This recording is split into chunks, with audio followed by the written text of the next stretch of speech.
off now. Yeah, I'm just watching the printer. That's all right.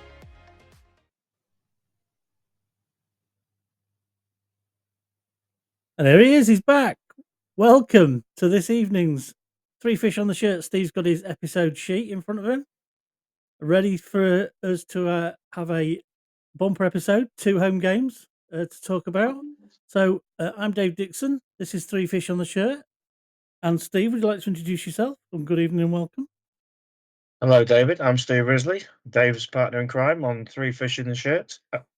And I am here to talk about the success of the last 2 town games, amongst everything else. And having come off the back of a pretty poor run of home form, broke it with the Accrington game, followed that up with a defeat home to Crewe.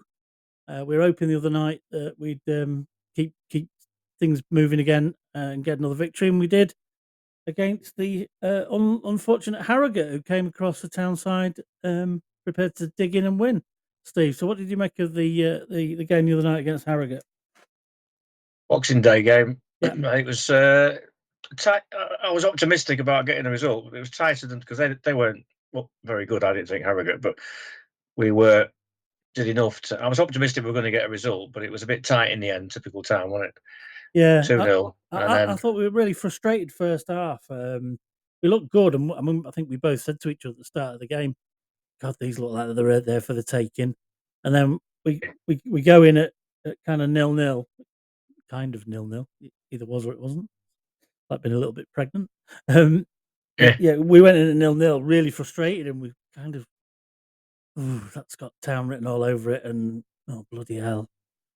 You know, if we get one of the second half performances we've been getting, then this is only going one way. It'll be probably we're off and puff and not score and let one in. No, it was a bit frustrating sort of game because we're playing okay, but we're 2-0 and then they get the goal back. I mean, nothing you could do about their goal apart from the free kick.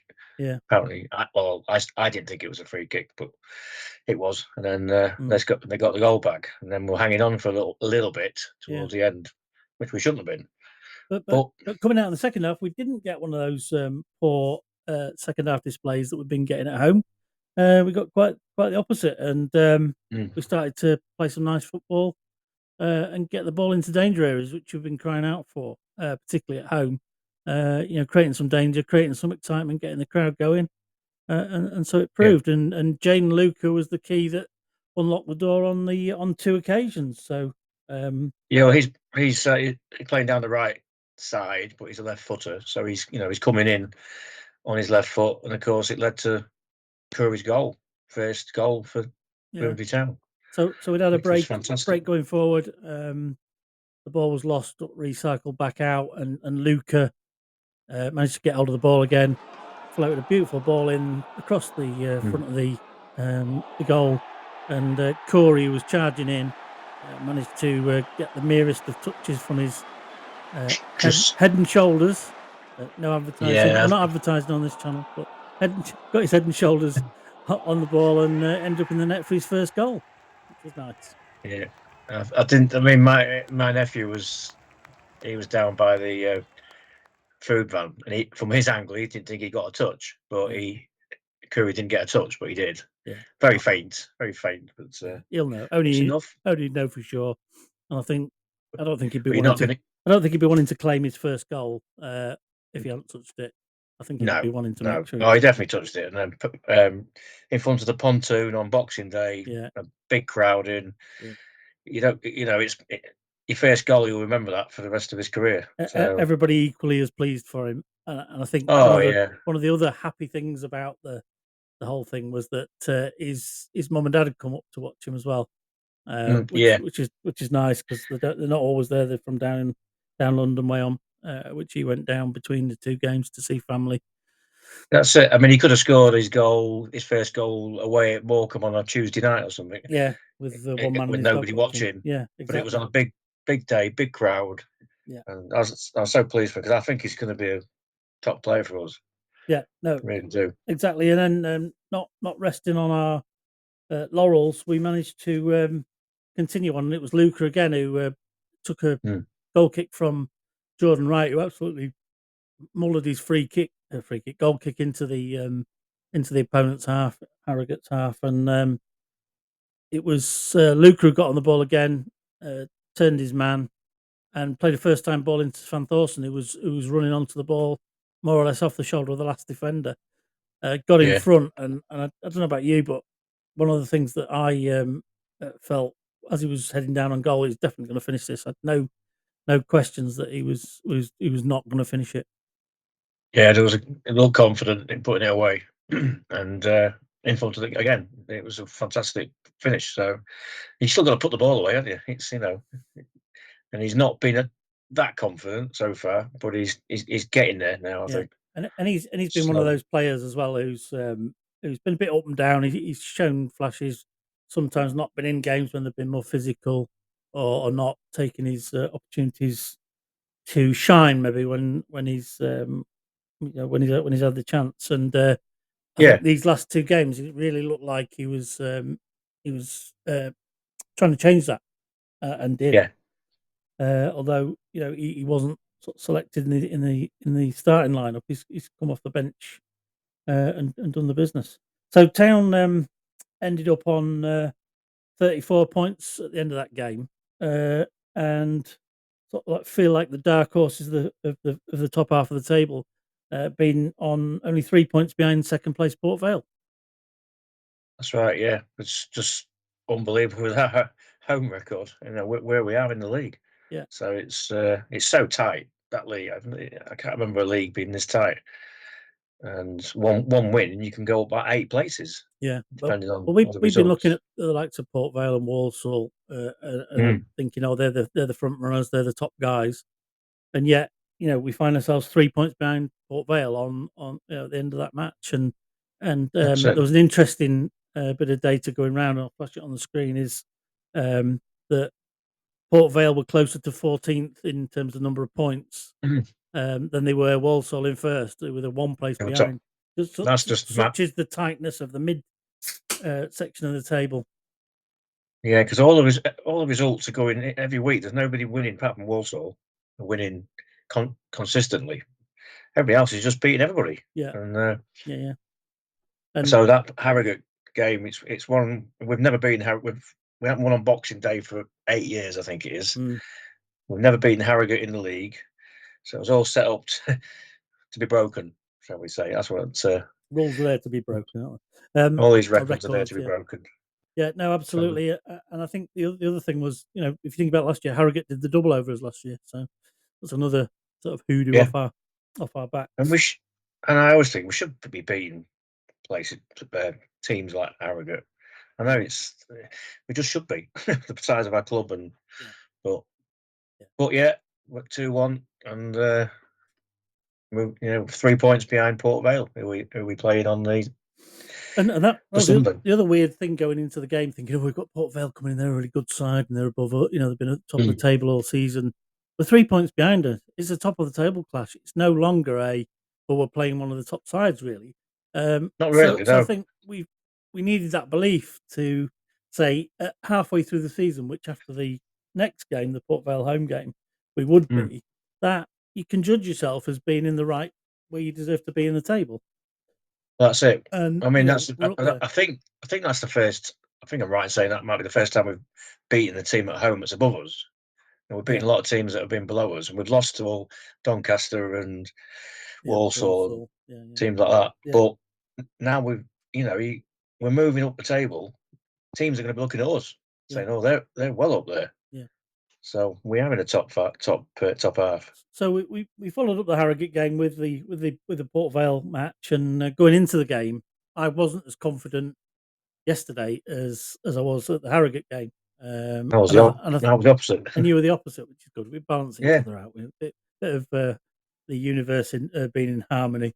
But you know, one of the things I did say, and one of my former cricketing pals said as he walked past, I said, "Wouldn't it be great though if we got a total 3-0, totally out of the blue, fantastic performance?" you did. Yeah, And so it turned out that the Mariners turned over the Vale three goals to nil, with goals from McJannet, Tharm, and JDS again. So yeah. just over 7,000 in the ground. A cracking atmosphere, we have to say. It was top-notch atmosphere. That was the best. That was like the proper old days. That proper, really good atmosphere. Yeah. And the best I can remember for a long time, if I'm honest. And it was, and because we was kicking towards the pontoon first half, we have lost the toss, and they chose to kick towards eight fans.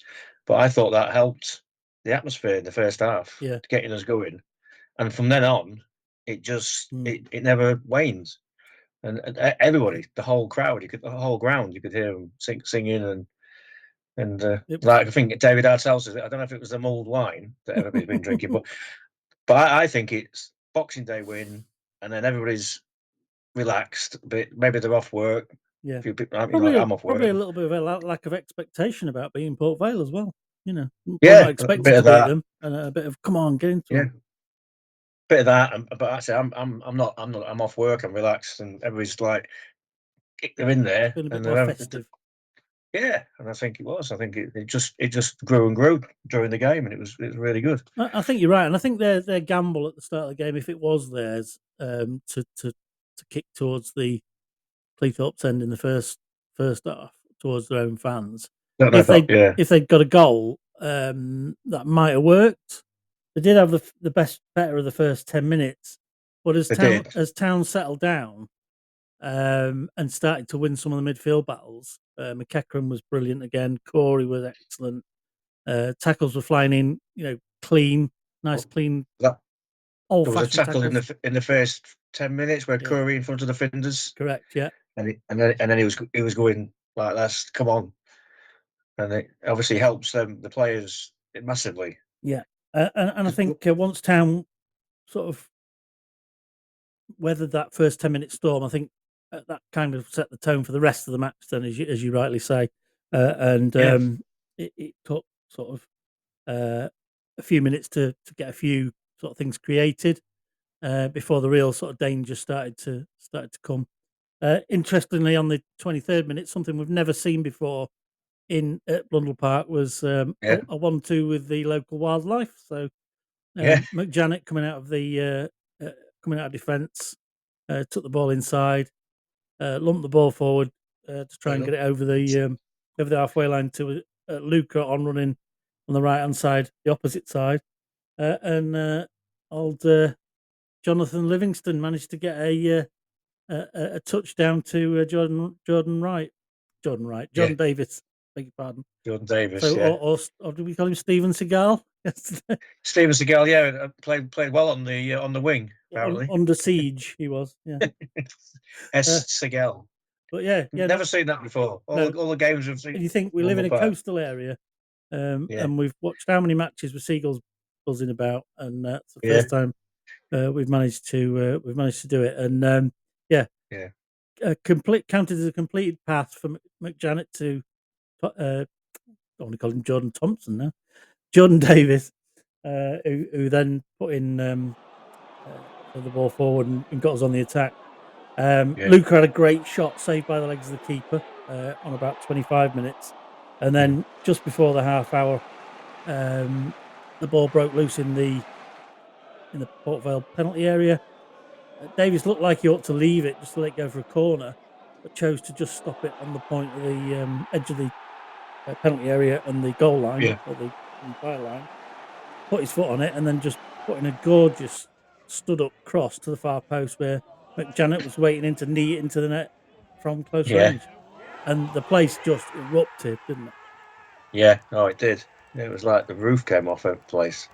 Yeah, it's fantastic. McJanet's first goal for Grimsby. So much so my new first league goal ever, isn't it? Yeah. And so much so my new Christmas present, the Apple Watch, was telling me it was too loud in the area. That's give me a loudness warning.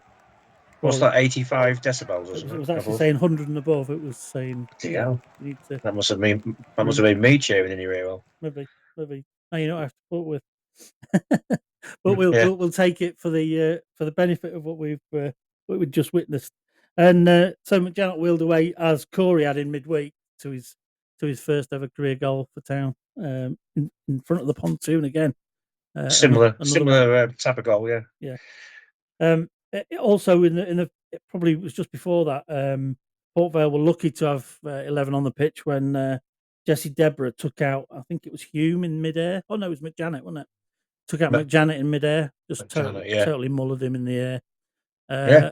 In what is a dangerous challenge. As I Yeah. said on Saturday, there were a couple of challenges by Port Vale, and David Artell articulated this in his post match about he felt that part of the ref's poor performance was that they got away with murder all afternoon, and I think that was true.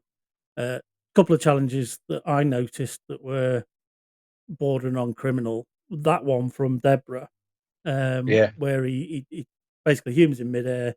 Sorry, McJanet's in midair, and basically just barges into the bottom half of his body, pretty much tips him up. So when he comes down, he lands sort of wrong way up, which is the wrong way to fall. You don't want to fall like that in any job.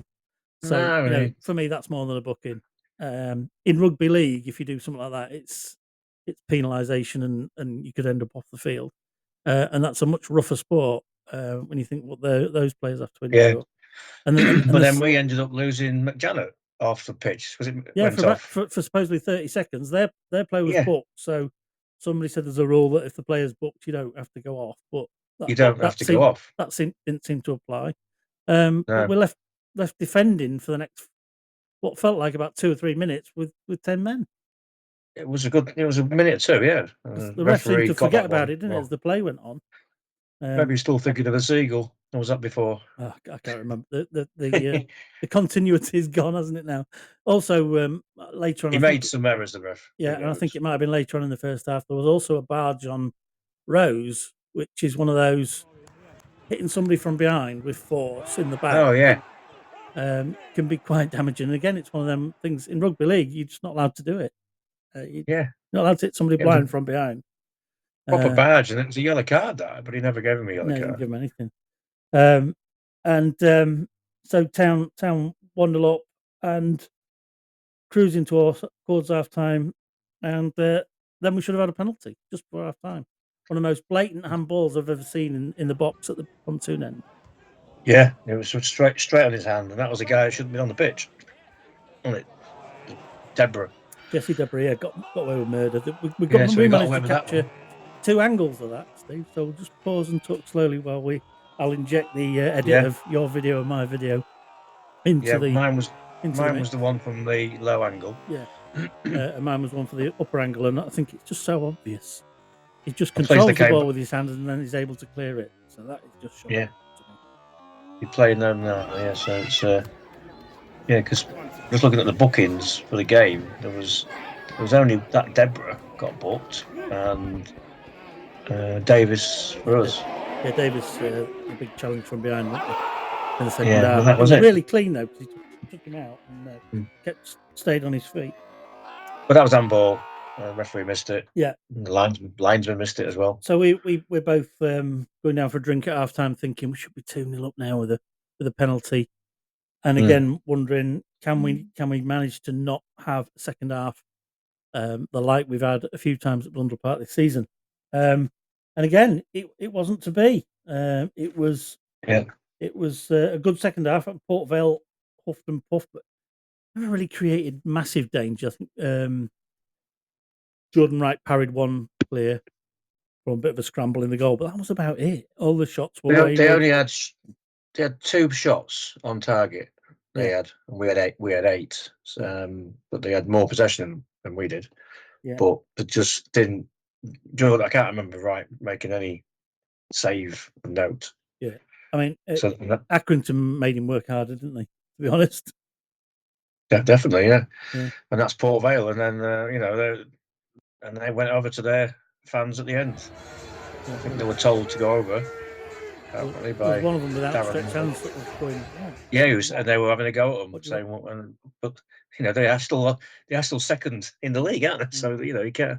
But they just got beaten by a better team. Yeah, or as some people have posted on Twitter, you've been dealt with by Artell's cartel. I think one of the reasons for the lack of shots on target from Port Vale, though, was not necessarily from them being mega poor, but I think our defence was superb. We've talked about this in the past, haven't we? When is a team being poor or being deemed to be poor about them being shit, and about the team they're playing doing really well at what they're doing?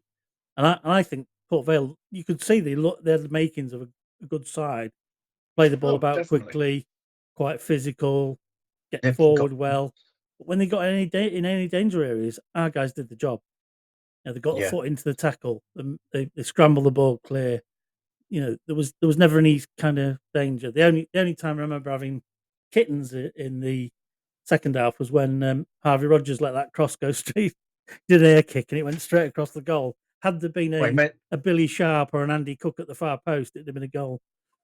yeah, but nobody knew he was going to do that. So Not even he knew it. So again, if you don't know you're going to do it, how does anybody else we know? said it was Panto season, wasn't it? So he Yeah, thought, oh, I'll he's do a little. behind you. Oh no, he isn't. Yeah. Yeah, that was an interesting one. But yeah, midfield were immense again, and I Oh, think Curry and Davies were excellent. once the subs came on, you thought we looked like we're going defensive now. Tham came on for one of the midfielders. Mm. Greeny came on for who did Greeny come on for?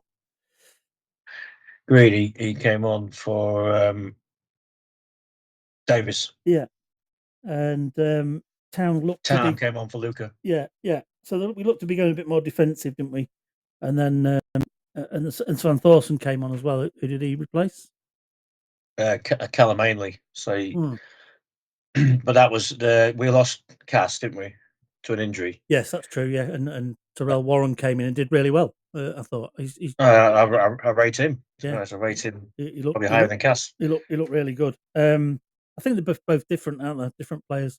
Cass is good head down, getting forward player. Mm. Warren's got a bit more about him defensively. Yeah, I think so. Um, Yeah. so as the half wore on, you got the impression Town wanted to just preserve the lead, and I think we said, didn't we, in the crowd, 1-0 will do me today.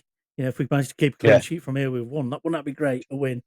But the prophetic words of myself during the first part of the game, first part of the day, while we're having a pint before the game, was, would we have a great performance and a 3-0? Started to come true It when did. Yeah. there was a free kick in the Port Vale half. Hume, who's got probably more assists than anybody in the league, was it you telling me? He's Steve? the highest He's assist. the Yeah. top assist Well, he man. was. Added I'm another not. one to his tally. Yeah. Knocked the ball into the far post. Glorious floating effort. And there's about 2 or 3 Town players up there and Green on the line. But Tharn looped the ball into the net and it almost went in slow motion. It finished so much so that live, when I saw it, the only time I realised it actually gone in was I heard the Osmond Corner cheer, because that comes out quite loud, doesn't it? Because it's Yes, that's right. Yeah. acoustically kept And in, isn't it? And there one of was their players on the line going, "Oh, yeah, there was a certain McJannet who was in front of the I Port didn't I Vale didn't spot fans, that at the time, but yeah, I think it was Richard Young giving it some. on Twitter, zoomed in on it and done his research to know that McJannet was a youth player at Stoke, so he Yeah. probably enjoyed that. But Uh, as you noted, the Port Vale fans were very stoic and just sort of sat there yeah, and I took just it. sort of was that the second goal, wasn't it? So like, Yeah, yeah, there's just didn't. I'd have thought that maybe there was just a bunch of people did not get aggressive and just sort of sit there like, yeah. but You'd normally I could have imagine sat there. a few flailing arms going, "Yeah, bugger off, yeah, Yeah. yeah," but wasn't to be. And then I think that pretty much sealed the game at 2-0. But as we've always said, you never safe in Blundell Park, are you? In those moments, No. of the last few moments of the game, especially against a team that's in that position.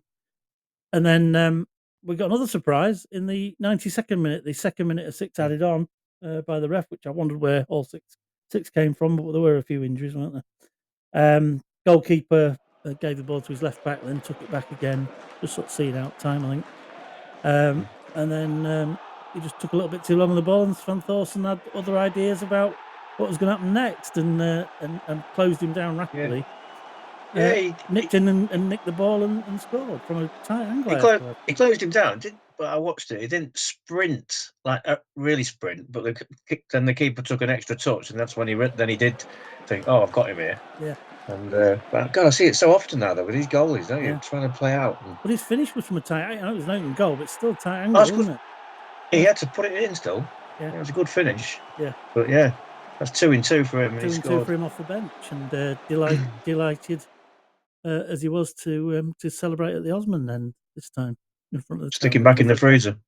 yeah, get him Get him chilled. cryo chilled for the next match. Cryogenically chilled. But you're starting to see the sort of player we want out I've of written him down now, he's aren't got you? 5 goals in 20 now. Yeah. So that's um, that's pretty. And he's not playing. He's playing. Come on a sub, so he's not playing the whole game. But Mm, that's where he's mm. most effective at the minute. Yeah. So Um, no, that really sealed it. And again, the Blundell Park was just absolutely ecstatic at that end to the game, and as it say, it gave that feeling of everybody being together or everybody as one, didn't it? oh yeah, it's big. That's the best I've seen this season. Yeah, With yeah, the crowd and everything, yeah. it Um, was loud. Cameron And, McJannet yeah. was the sponsors man of the match. Did you agree with that particular choice this week? I think they all of them really. I thought Curry was excellent midfield. Danny Rose worked his socks off. I feel like you can't pick. Well, Janet's he's just there, isn't he? He's Yeah, constantly. uh, He has a good game every game. and I think Like, because of that, it's but probably with his goal, I guess. Yeah. I think with that and the fact that he's pretty much an unsung hero the rest of the time, it's nice to Mm. give him the accolade once it's It is, yeah. once there's something to stand out for.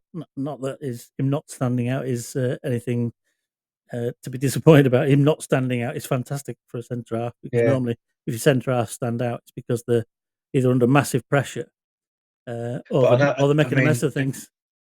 you saw at the end when there was 2 or 3 town players on the floor.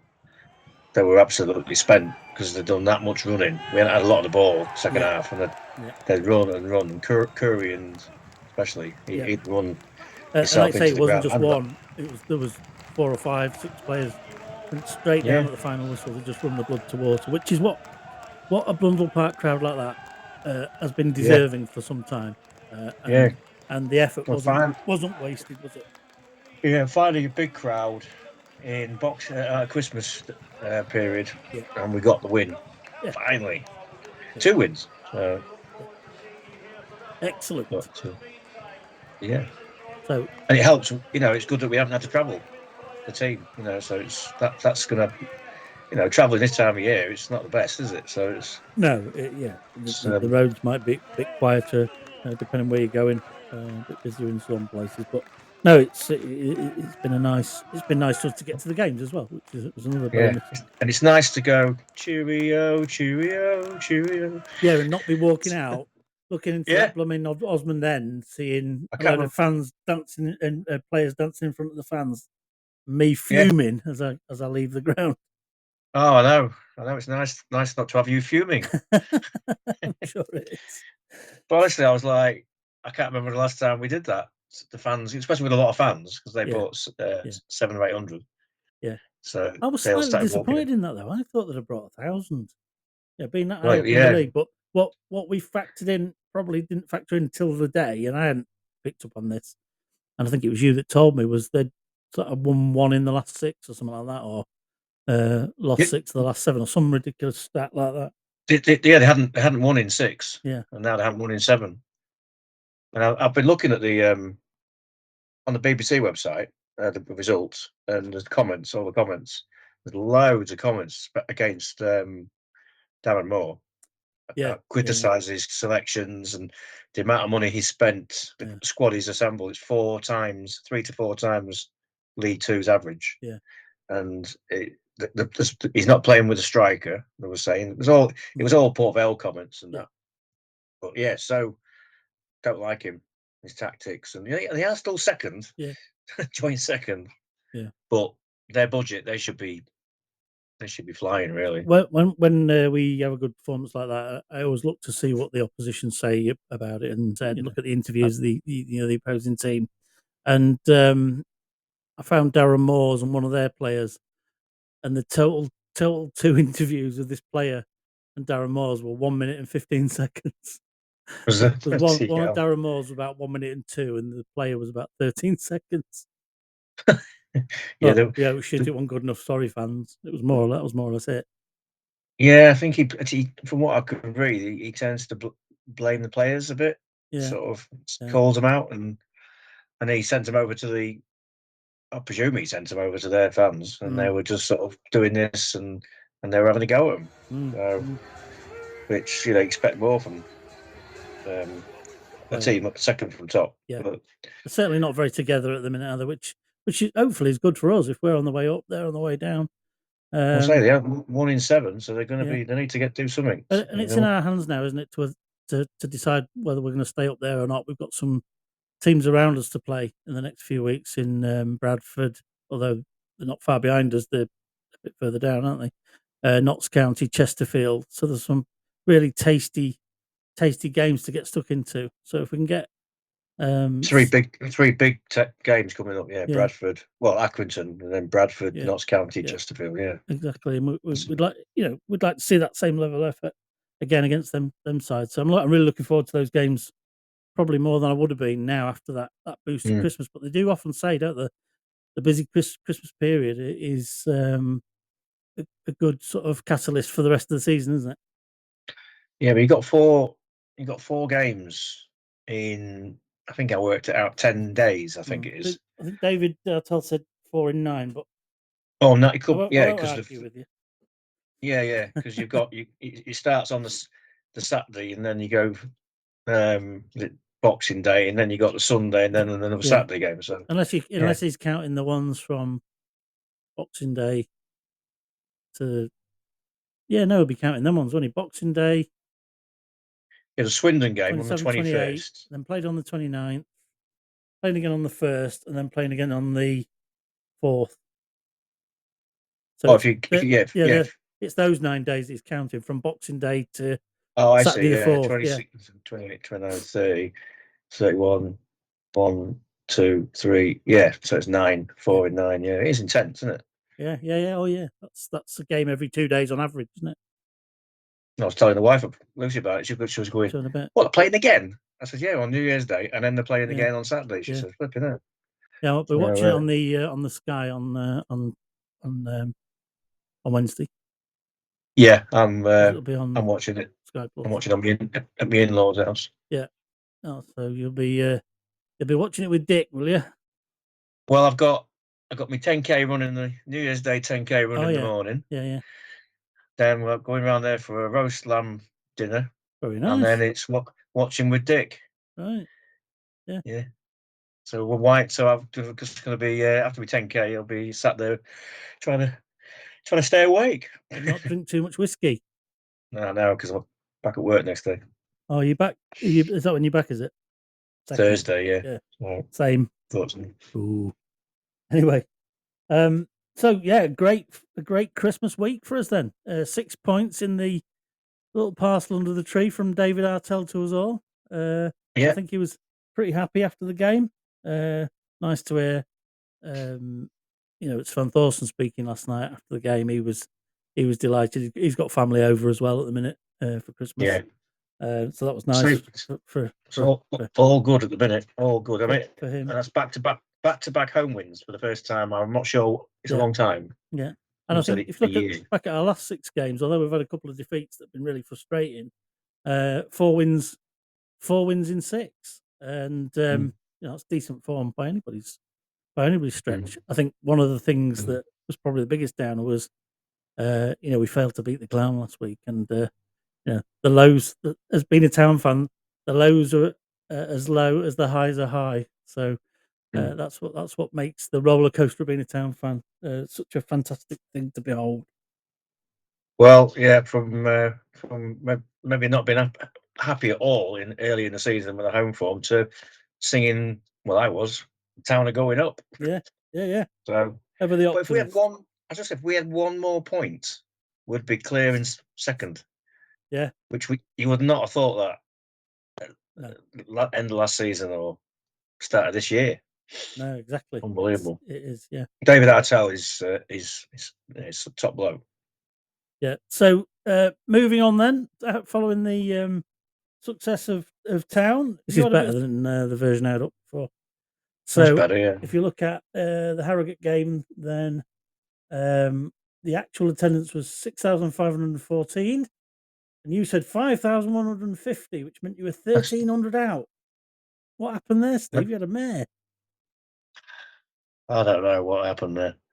I think I said 6,150, but you recorded it wrong. I think we've checked the tapes, and no, it's been independently verified by you, by the way. I think I might have been hungover or something. I said 5,750. I think I was going to go a little bit higher, but I sympathised with you and thought, oh, I was affected by your number. I didn't think there was anywhere near that, 6.5. But then you were quite far out, but not as obviously as far out as I was. But I thought there was more there yesterday. As well. So that brings my total of being outness by the end of the Harrogate game as 4,059, and you're 5,134 out total to the season. But a quarter of that was on Saturday, on Boxing Day, rather. And then yesterday there was a crowd of 7,045.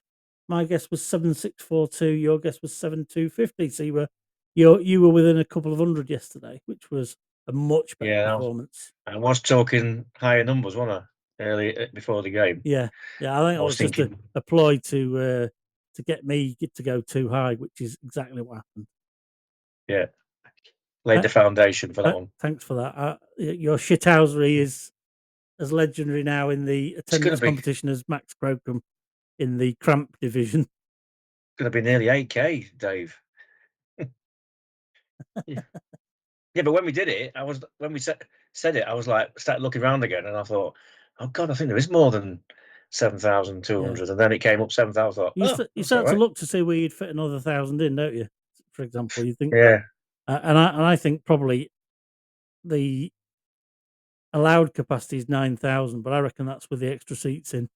It's the extra seats. That's 9,000 something. With what we've got, I don't think you get much over 7,500, 8,000 in. Must be getting on for 8,000, maybe. Well, I thought 6.5 was the Harrogate crowd, and they brought 700 apparently, which was 800. So a couple of hundred more than 500 more than Harrogate. And I thought there was a few more in, so that's why I went for 7.2. What's our biggest gate this season? Yeah, I'm on the comeback now. We've had 6-3 against Sheff Wednesday, 7,004 against Bradford. We had 7,693 in against Donny. So that was the biggest, 7,693 against Doncaster Rovers. They had the whole of the Osmond, didn't they? Yeah.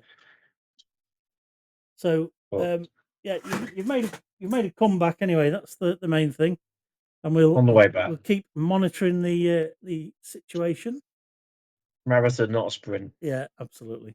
And we've made it fair by letting you guess first for a few games, even it up a bit. Although even though you did cock it up on Boxing Day, you're back on back on track again now.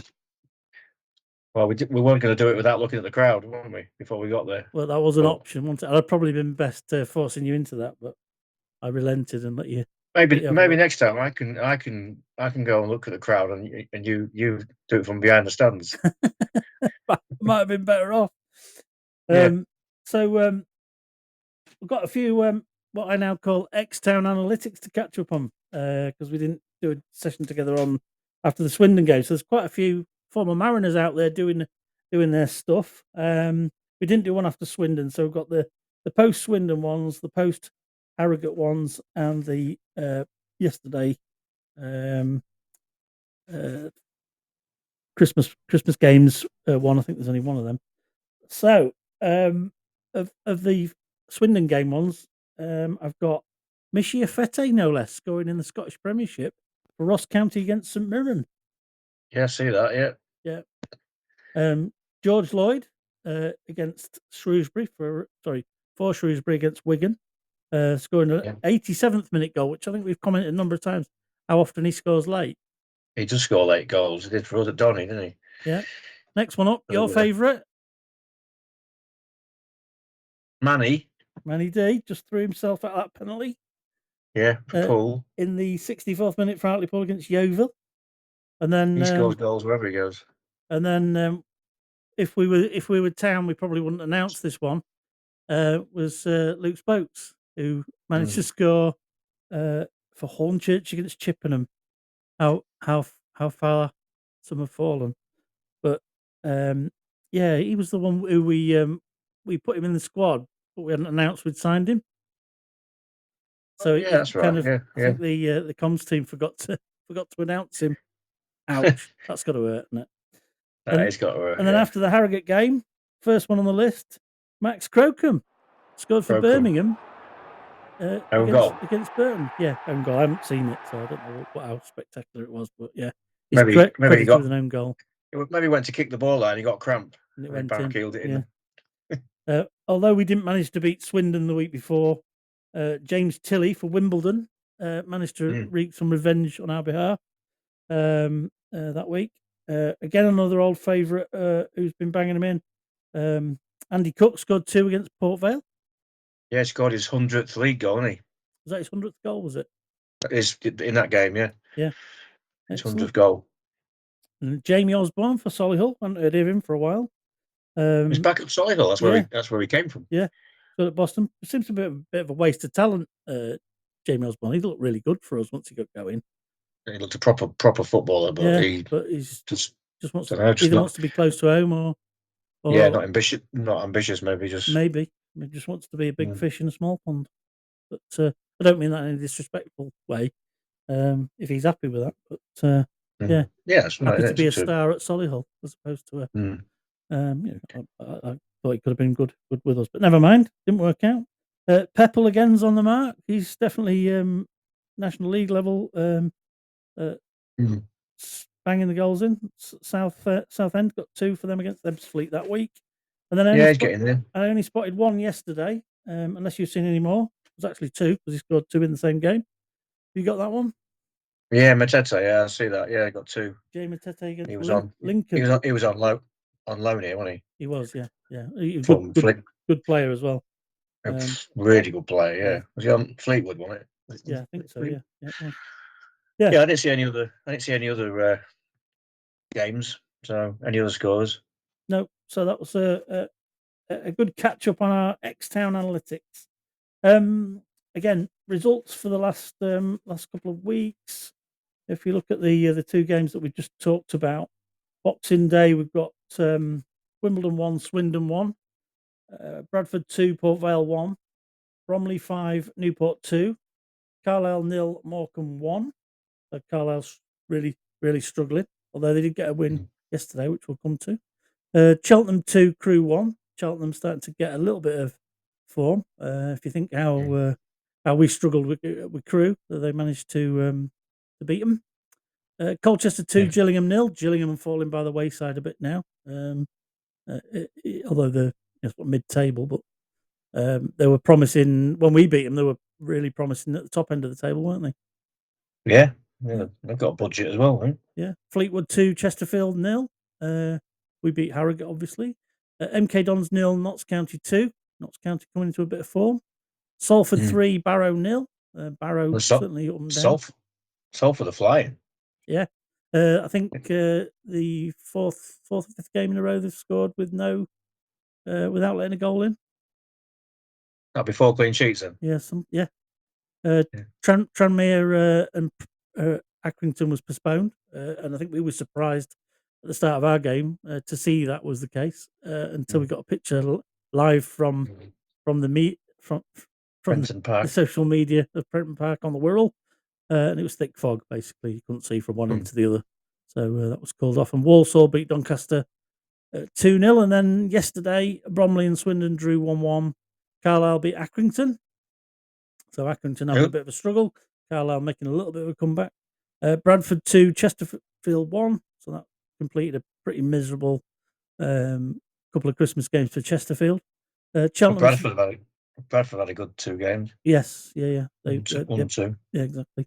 That's both games 2-1 as well. Yeah. Cheltenham 3, Notts County 5. So again, Cheltenham banging the goals in, but conceding a lot. Bodes well for our game against Notts County, which was 5-5 last season, if you remember. Yeah. Colchester 1, Doncaster 1. Doncaster 1. Fleetwood 1, Harrogate 1. So Fleetwood struggling in their first game. See Pete Wilds now at Fleetwood. Yeah, he's taken over from Charlie Adam, hasn't he? Yeah, so they got rid of him Got last the week. sack. Town 3, Port Vale 0, of course. MK Dons 1, Crew 1. Salford 1, Morecambe 0. That's that 4th or 5th game in a row that they've not conceded. And I think won most of them. Tranmere 1, Barrow 1. Tranmere always concerned for them when they go behind.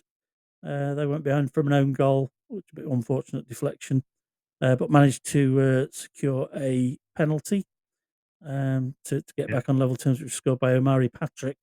Interestingly, I did see that goal and the penalty. The I saw it, Tranmere attacker was skirting the outside of the box, going left, and the keeper just clattered him. And I wonder the sense of the keeper making such a challenge in that area. Just get back in your goal and I saw that. Let him go. He's going nowhere in that Yeah. position. Yeah. But that finished 1-1, and apparently either team could have won and lost that game on the day. And Walsall, although they stuttered to a win, scored a couple in the last few minutes to win 2-0. So they maintain that nice big gap at the top of the table, assisted by the mighty Mariners at the weekend, pulling back the team in second. Yeah. To join them in joint second, effectively, other than our negative goal difference, which is so Town, isn't it? It is Town, that, isn't it? It's all over. Looking at the goals we've scored as well and conceded, it's similar to Carlisle. Although when you look at the games they've occurred in, I think I've made this point before, they happened in the same game. So you've got your couple of games we lost 4-1. That's nearly a quarter of the goals we've let in 2 games. Those games count no more or less than a 1-0 defeat.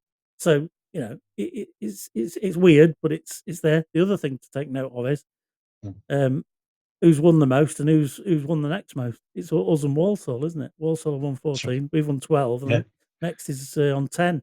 So we're really going for the win, aren't we? When we go for it, we're going for the win. Yeah, there's a game tonight. Wimbledon, Gillingham, isn't there? Yeah. So they could Wimbledon could go second if they win. Yeah. Tonight.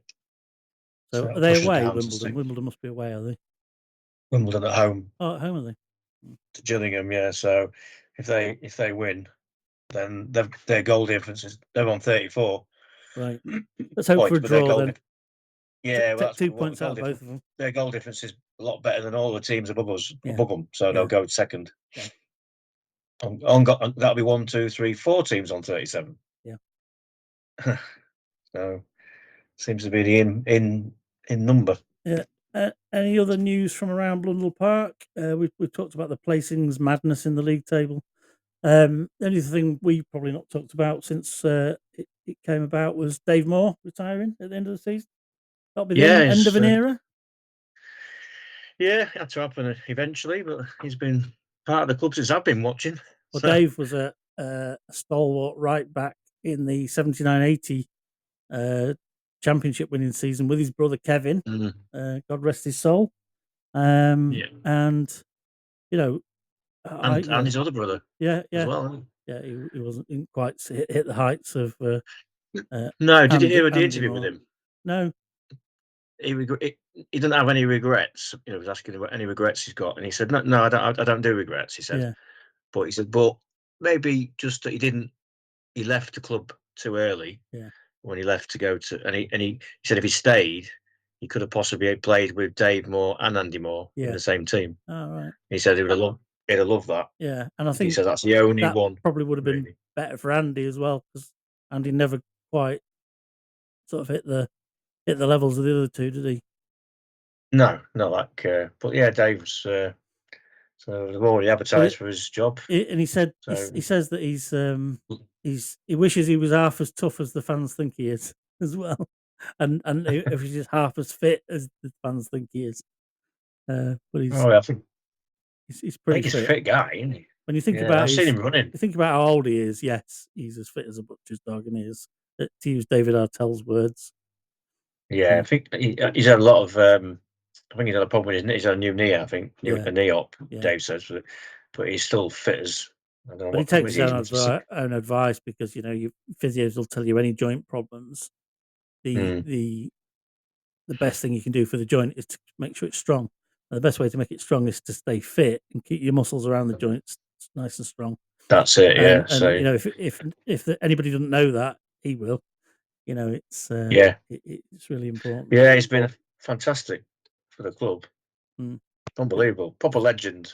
I know he left to be. He's been a coach. He's been a manager. He's been physio, and he was in charge of town for a period when.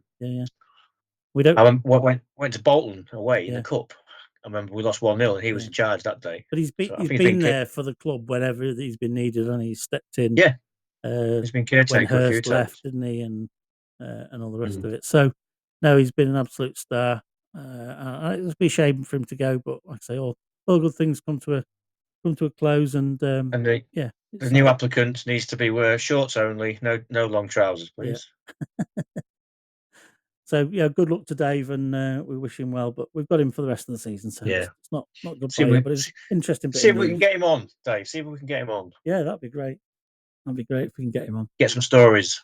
Which brings me on to the next thing. We've got quite a guest list lined up for 2025. So if you haven't seen any of our specials, please go back to episodes 8, 12, 11 and 13 and 15 to see our special guest episodes where we've had Kieran Maguire, Steve Saunders in 2 parts, and latterly Adam Summerton from BT Sports, who commentated on the famous Wrexham game and the playoff campaign, and has a bit of a soft spot for Town, given that they've given him some of the most memorable commentary that he's had to do. So look back at those episodes, and as soon as we can announce some of these names we've got lined up, I think you'll be suitably impressed and want to come and listen. So please stay tuned into our channels.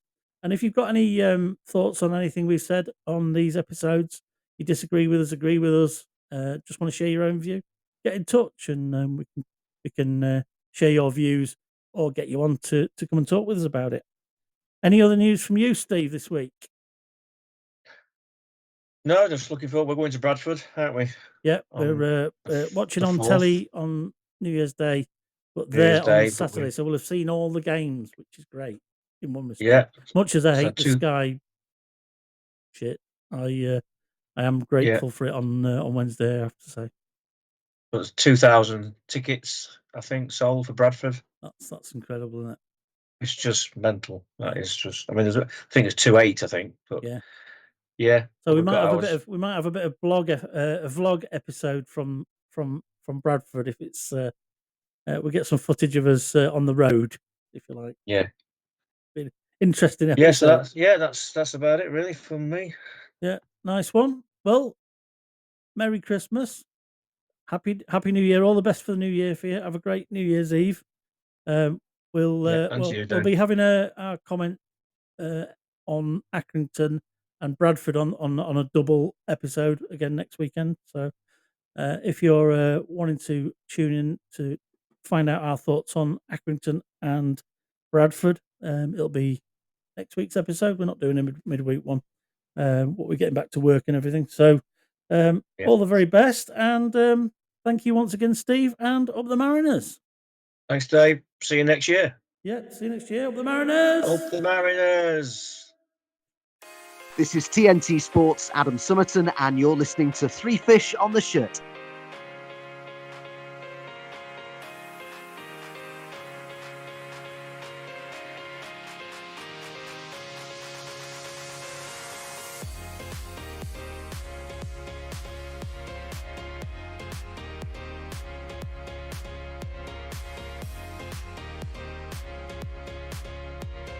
to Hume, and in the centre circle, Evan Corey, who through McEachran finds Cass.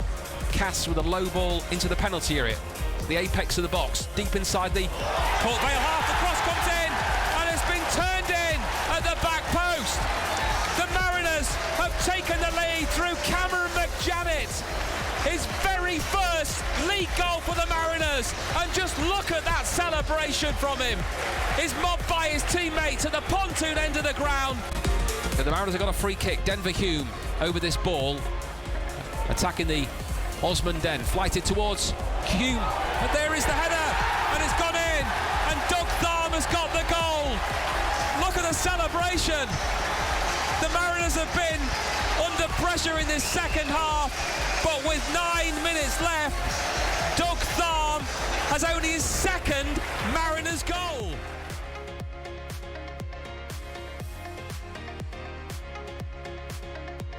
The substitute, Curtis, and Ripley gets it back, and the fans are making their way away, and ball comes towards Svan Thorson for a third, and that is 3 points for the Mariners.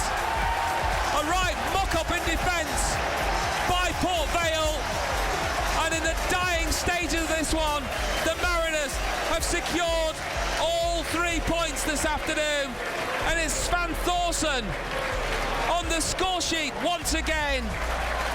He manages to celebrate with his teammates in the corner like he did against Harrogate in the last home game. And the Mariners will be heading into 2025 off the back of back-to-back Christmas victories. Grimsby Town 3, Port Vale 0.